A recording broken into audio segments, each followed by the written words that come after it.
Trust ব্যাংকের শেয়ারের দাম 2 টাকা 50 পয়সা। আমি জানি এটা শুনে আপনি একটু ভয় পেয়ে গেছেন, তাই না? কারণ মার্কেটে তো এখন ট্রাস্ট ব্যাংকের শেয়ার চলে 15-16 টাকায়, তাই না? 2 টাকা 50 পয়সা হয় কিভাবে? কিছুদিন আগেই প্রায় 2 দশক পুরনো একটা পোর্টফোলিও আমাদের কাছে আসে এবং এই পোর্টফোলিওতে দেখলাম যে ট্রাস্ট ব্যাংকের শেয়ারের দাম 2 টাকা 50 পয়সা। এটা মূলত একটা পুরানো ইনভেস্টরের পোর্টফোলিও এবং এটা দেখে আমরাও একটু অবাক হয়ে গেছি আপনার মতো। পরে ভদ্রলোক পুরো বিষয়টা আমাদের কাছে ক্লিয়ার করলেন। ওনার কাছে জানতে চাইলাম যে আপনার অ্যাভারেজ কস্টিং 2 টাকা 50 পয়সা হয় কিভাবে।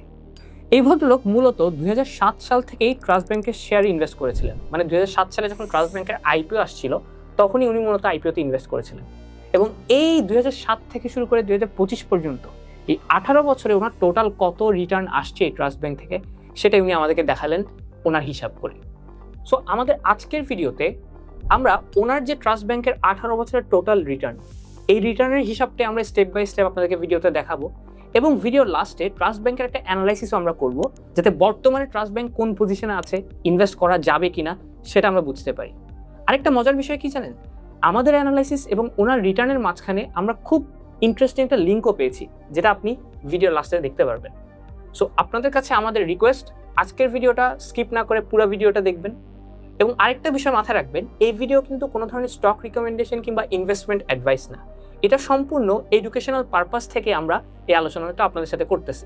আর আমাদের এরকম কন্টেন্ট যদি আপনাদের ভালো লাগে আমাদেরকে অবশ্যই সাবস্ক্রাইব করবেন। So without any further delay let's get started.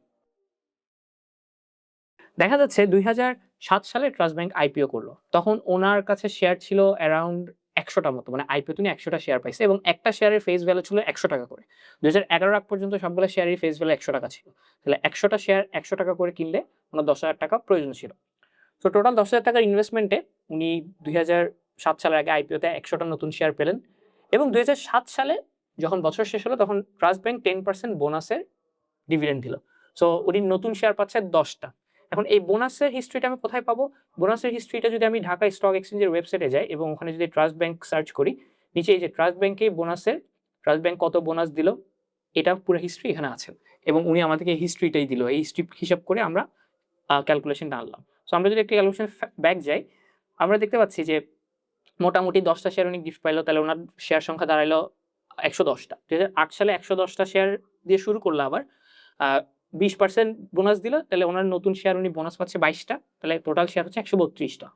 2008 সালের পরে ট্রাস্ট ব্যাংক একটা রাইট ইস্যু ঘোষণা করল যে তারা রাইট শেয়ার দিবে এবং সেটা আপনি ডিএসসি ওয়েবসাইটে গেলেই পাবেন। যে দেখেন ট্রাস্ট ব্যাংক 2008 সালে একটা 1:5 এর রাইট শেয়ার ইস্যু করল, মানে প্রতি 5টা শেয়ারের জন্য একটা নতুন শেয়ার আপনি কিনতে পারবেন ফেস ভ্যালুতে। সো উনি ওই কাজই করলো, উনি শেয়ারটা কিনলো। সো 132টা শেয়ার যেহেতু ওনার আছে, তাহলে উনি নতুন শেয়ার পাচ্ছে হচ্ছে 26টা। সো উনি এখানে 26টা নতুন শেয়ার কিনলো, কারণ প্রতি 5টার জন্য একটা করে, তাহলে 132টার জন্য 26টা নতুন শেয়ার কিনলো 2008 সালের পরে রাইট শেয়ার। তাহলে 158টা ওনার শেয়ার হলো। 2009 এবং 10 সালে আবার 20% বোনাস শেয়ার দিল, 32, 38 করে উনি পাইলো। এখন পর্যন্ত 2010 সাল পর্যন্ত ওনার শেয়ার সংখ্যা হয়ে গেল 228টা। ওকে, 2011 সালে একটা অনেক বড় কাহিনী ঘটলো বাংলাদেশের মার্কেটে, সেটা হচ্ছে 11 সালে গভর্নমেন্ট করেছে কি, গভর্নমেন্ট বলল যে যতগুলা শেয়ার আছে সবগুলা শেয়ারের ফেস ভ্যালু 100 থেকে 10 টাকা হয়ে যাবে অটোমেটিক, যেটাকে স্টক মার্কেটের ভাষায় স্টক স্প্লিটও বলে। এটাকে অনেক সময় স্টক স্প্লিটও বলে। অর্থাৎ আপনার যদি ফেস ভ্যালু 100 থেকে 10 হয়ে যায়, তাহলে শেয়ারের সংখ্যা আপনার 10 গুণ বেড়ে যাবে। মানে আপনার যদি 100টা শেয়ার থেকে আপনার 1000টা শেয়ার হয়ে যাবে আর ফেস ভ্যালু হয়ে যাবে 100 থেকে 10 টাকা। তার মানে আসলে পুরো ক্যাপিটালটা সেমই থাকতেছে, কারণ এদিকে ফেস ভ্যালু যদি কমে ওদিকে শেয়ার সংখ্যাও তো বেড়ে যাচ্ছে, রাইট? সো এটাই হলো। তাহলে ওনার যে 228টা শেয়ার, এই 228টা শেয়ার 1:10 এ স্টক স্প্লিট হয়ে 2011 সালে 2281টা শেয়ার হয়ে যাচ্ছে ওনার। ওকে, এরপরে আবার যথাযথ 2011-12 সালে বোনাস শেয়ার পাইলো, 10% বোনাস পাইলো, তাহলে উনি 228টা নতুন শেয়ার পাইলো এবং সেটা হয়ে টোটাল 2021 এর পরে, সরি 11 পরে 2500টা শেয়ার হচ্ছে। 2012-তে শেয়ার হচ্ছে 2760টা। 2012 লাস্টে ট্রাস্ট ব্যাংক আবার নতুন করে রাইট শেয়ার ইস্যু করলো। এবার রিয়াক্ট শেয়ার ইস্যু করলো তারা 5.5 করে, মানে প্রতি 5.5টা শেয়ারে আপনি একটা শেয়ার কিনতে পারবেন ফেস ভ্যালুতে। এখন তো ফেস ভ্যালু 10 টাকা, রাইট? সো ওনার হাতে ফেস ভ্যালু হিসাবে ওনার হাতে উনি শেয়ার পাচ্ছিল 2760টা শেয়ারের জন্য ওনাকে 502টা শেয়ার কেনার অধিকার দেওয়া হয়েছে এবং উনি 502টা শেয়ার কিনছে 10 টাকা করে ফেস ভ্যালুতে। তো ওনার শেয়ার সংখ্যা এখন দাঁড়াচ্ছে 3262। 2013 আর 14তে উনি যথাযথ বোনাস শেয়ার পাইলেন আবার।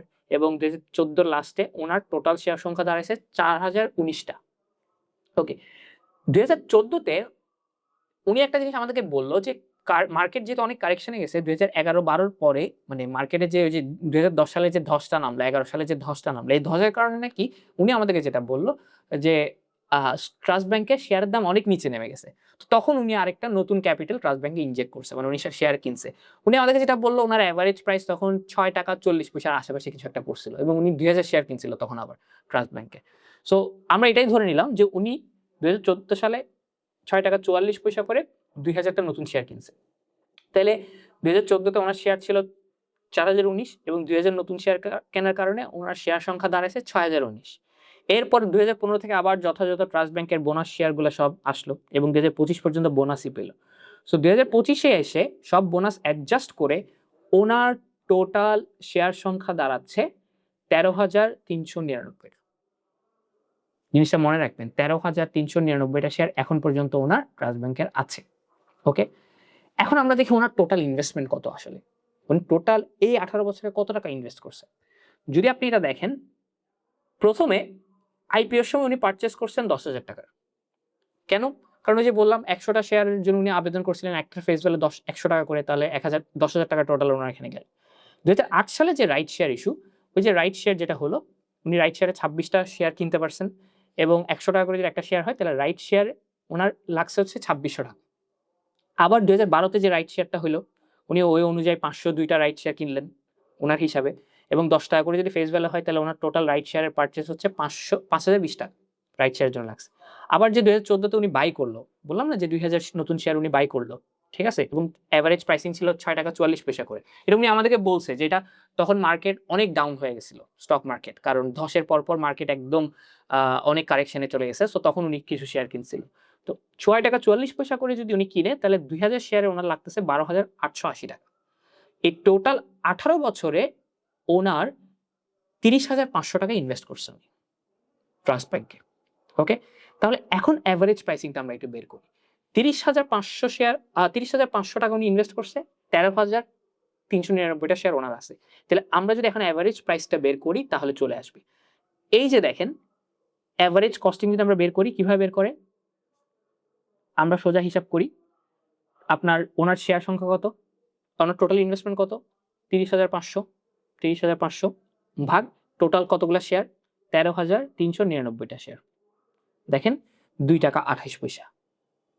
চিন্তা করে দেখেন, ওনার এই যে লং টার্মে হোল্ড করার কারণে বোনাস এবং ক্যাশ ডিভিডেন্ড অ্যাডজাস্ট হয়ে ওনার শেয়ারের কস্টিং আজকের দিনে কস্টিং দাঁড়াচ্ছে 2 টাকা 28 পয়সা। অনেকেই চিন্তা করেন যে লং টার্মে আসলে আমি যদি ভালো কোম্পানির শেয়ার হোল্ড করে রাখি কি হবে? এটাই হবে। বোনাস শেয়ার আস্তে, আস্তে আপনার শেয়ার অ্যাডজাস্ট হয়ে অনেক কম দামে চলে আসবে। সো এই ছিল হচ্ছে ওনার 2 টাকা 28 পয়সার এভারেজ কস্ট। অনেকেই যারা বলেন যে স্টক মার্কেটে লং টার্মে যদি আমি বিনিয়োগ করি তাহলে আসলে কি হয়? বিশেষ করে ব্যাংকের শেয়ার যখন আপনাকে বোনাস শেয়ার দিতে থাকে এবং ব্যাংক যদি 10, 15, 20 বছর ধরে টিকে থাকে এবং ভালো করে তাহলে কিন্তু আপনার কস্টিং কমে আসবে এবং কস্টিং কমে আসলে কিন্তু আল্টিমেটলি আপনার রিটার্নটা বেড়েই যাবে। যেমন আপনারা দেখেন যে ট্রাস্ট ব্যাংক কিন্তু বিগত 15, 20, 25, 30 বছর ধরে বাংলাদেশে আ বিজনেস করছে এবং তাদের কিন্তু স্টেবিলিটি অনেক ভালো। যেহেতু তারা ডিফেন্সের ব্যাংক, সো তারা খুব ভালো স্টেবিলিটি মেইনটেইন করেছে। যে কারণে ওই রিটার্নটা ব্যাংকও করেছে এবং সাথে, সাথে শেয়ার হোল্ডাররাও কিন্তু লং টার্মে সেই রিটার্নটা পেয়েছে। এবং আমরা এখন আরেকটু সামনের দিকে দেখি যে রিটার্নের কি অবস্থা। উনার টোটাল ইনভেস্টমেন্ট ছিল যে 30,500 টাকা, এটা আপনারা দেখলেন। এখন এই 13,399 টা শেয়ারে উনার টোটাল ক্যাপিটাল গেইন দাঁড়াচ্ছে 1,78,608 টাকা। হ্যাঁ, অনেকেই বলতেছেন যে 18 বছরে 1,78,000 টাকা ক্যাপিটাল গেইন এ কি হবে? কিন্তু আপনার ইনভেস্টমেন্টও তো কম ছিল, রাইট? ইনভেস্টমেন্ট ছিল মাত্র 30,000 টাকা, রাইট? ওকে। আরেকটা বড় কথা হচ্ছে কি টোটাল ক্যাশ ডিভিডেন্ড, যেটা আমরা হিসাব করি না কিন্তু এখন পর্যন্ত। সো আমি যখন ওনাদের ক্যাশ ডিভিডেন্ডটা হিসাব করলাম, মূলত ক্যাশ ডিভিডেন্ড দিয়েছে ট্রাস্ট ব্যাংক ক্যাশ ডিভিডেন্ড দিয়েছে 2015 সাল থেকে। সো 15 সাল থেকে যখন ক্যাশ ডিভিডেন্ডটা হিসাব করলাম, সো এখানে দেখা যাচ্ছে যে টোটাল ক্যাশ ডিভিডেন্ডটা সবগুলো যোগ করে আমার আসতেছে হচ্ছে 1,08,606 টাকা মতো। সো এটাও যদি আমি যোগ করি তাহলে আমার টোটাল রিটার্ন দাঁড়ায় 2,78,000 টাকা মতো। মানে 30,500 টাকা ইনভেস্ট করে টোটাল রিটার্ন আসতেছে 1,78,000 টাকা ক্যাপিটাল গেইন, যে শেয়ার উনি এখনো বিক্রি করে নাই। আর টোটাল ক্যাশ ডিভিডেন্ড আসতেছে 1,08,606 টাকা। সো এইটা যদি আমি সিএজিআর হিসাব করি যে টোটাল 30,000 থেকে 2,78,000 রিটার্ন আসছে, সিএজিআর এ কত আসবে? চলুন আমরা তাহলে একটু সিএজিআরটা দেখি। ওকে, সো আমরা যদি সিএজিআর এর ফর্মুলা দেখি, সো আমার ইনভেস্টমেন্ট ছিল 30,000 টাকা, 30,500, রাইট? 30,500 টাকা এবং এন্ডিং ভ্যালু হচ্ছে 1,08,000 টাকা ক্যাশ ডিভিডেন্ড টোটাল এবং 1,78,000 টাকা আপনার capital gain, right? So total আসবে হচ্ছে 2,78,000 টাকা। ওকে, আমি 2,80,000 টাকা মতো ধরি। 2,80,000। সো এই গেল। কত বছর? ২০০৭ থেকে শুরু করে ২০২৫ মানে 18 বছর। সো 18 বছর যদি আমি দিই তাহলে এভারেজ কত করে আসে দেখা যায়। সিএজিআর 13.11%, মানে 13% করে এভারেজ রিটার্ন আসছে। Average return 13%। অনেকেই বলেন যে লং টার্মে বিনিয়োগ করে কি হবে? ইনফ্লেশনে কি হবে? দেখেন বাংলাদেশের এভারেজ ইনফ্লেশন রেট ছিল 7 থেকে 8%। সো ইনফ্লেশন থেকে মাচ বেটার রিটার্ন আসছে। ইভেন আজকে বর্তমানে খারাপ শেয়ার মার্কেটেও। তার চেয়ে বড় কথা হচ্ছে কি ফিক্সড ডিপোজিটের রিটার্ন দেখো অনেক ভালো আসছে 13.11%। সো এই যে এটা আমরা এক্সেল শিটে যদি দেখি, দেখেন 13.09% মতো তাদের এভারেজ সিএজিআর রিটার্ন আসছে। আরেকটা বড় বিষয় কি জানেন? আরেকটা বড় বিষয় হচ্ছে কারেন্ট ডিভিডেন্ড ইল্ড। অনেকেই বলে যে বর্তমানে শেয়ারে ইনভেস্ট করলে তো 3 থেকে 4% ডিভিডেন্ড ইল্ড হয়। কিন্তু এটা কথা সত্যি না। লং টার্মে কিন্তু ডিভিডেন্ড ইল্ডটা চেঞ্জ হয়ে যায়। কেন? আমি আপনাকে দেখাই। উনার বর্তমানে একটা শেয়ারের দাম কস্টিং কত? ৳2.28, রাইট? আপনি এটা দেখতেছেনই। সো ৳2.28 আর উনি এই বছর ক্যাশ ডিভিডেন্ড পাইছেন প্রতি শেয়ারে ৮০ পয়সা করে। ওকে? ক্যাশ ডিভিডেন্ড ছিল উনার ৮০ পয়সা করে প্রতি শেয়ারে। ওকে? সো ৮০ পয়সা করে যদি হয়, ওকে? সো একটা জিনিস দেখেন, আপনার ট্রাস্ট ব্যাংকের এই বছরের আপনি যদি দেখেন যে এবছরের ক্যাশ ডিভিডেন্ড কত ছিল? ওকে, এবছরের ক্যাশ ডিভিডেন্ড ছিল ২০২৫ এ ওরা ক্যাশ ডিভিডেন্ড ডিক্লেয়ার করছে যেটা এখনো এখানে আসে নাই। হ্যাঁ, আমরা একটু গুগলে দেখতে পারি। Trust bank cash dividend ২০২৫। So এটা এখনো গুগল দেয় নাই। ডিএসই ওয়েবসাইটে আসে নাই। সো দেখেন টোটাল 8% ক্যাশ ডিভিডেন্ড ডিক্লেয়ার করছে। 8% মানে হচ্ছে ৮০ পয়সা করে। প্রতি শেয়ারে ৮০ পয়সা করে। রাইট? সো দেখেন ৮০ পয়সা করে যদি আমি ধরি, ওকে? সো ডিভিডেন্ড ইল্ডটা কিরকম আসে দেখেন, আপনাদেরকে দেখাই।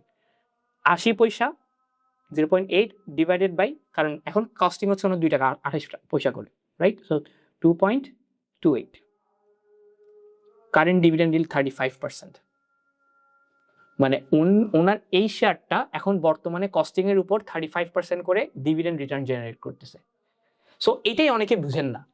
অনেকে এই জিনিসটাই বুঝেন না যে লং টার্মে গিয়ে ডিভিডেন্ড ইল্ডটা চেঞ্জ হয়ে যাবে। ডিভিডেন্ড ইল্ডটা বেড়ে যাবে। আপনার রিটার্নটা বেড়ে যাবে। কেন বাড়বে?